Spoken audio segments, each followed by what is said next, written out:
Before you take your life as you think you must do, will you read this letter I wrote to you?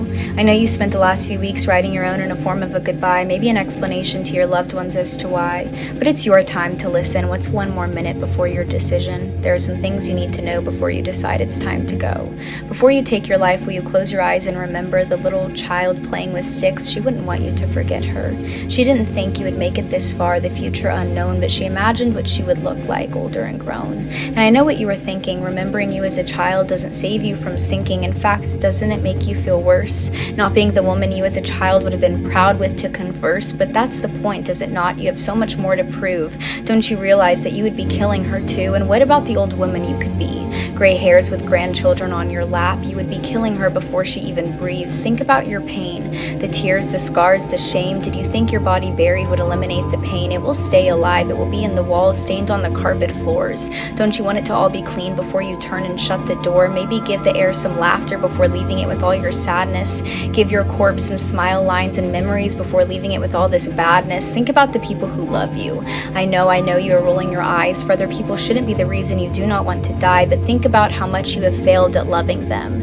It's not the fact that you are loved, but loving others that might save you from within. Death has lost its beauty if we do not first live, and life has lost its beauty if we do not first love.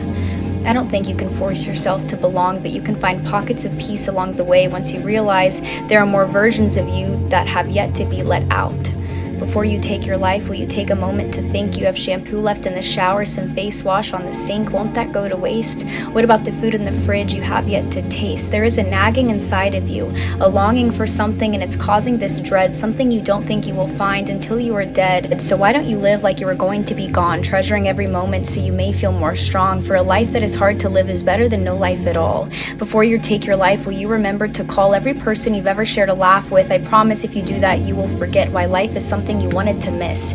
Before you take your life, can you step outside of yourself? Look at the trees, look at the sun, listen to the voice of someone else. All this beauty you don't let yourself see, stuck with blinders on even here now while you listen to me. There is an old couple dancing somewhere, a child jumping in the rain. Don't you think there is more to life than you letting it drain? I know you want a purpose in your pain, but have you ever stopped to consider that your purpose is your pain, that sadness is a gift, not so you may have an excuse to drown in your tears, but so that you may be an example of triumph for others as you swim towards the pier.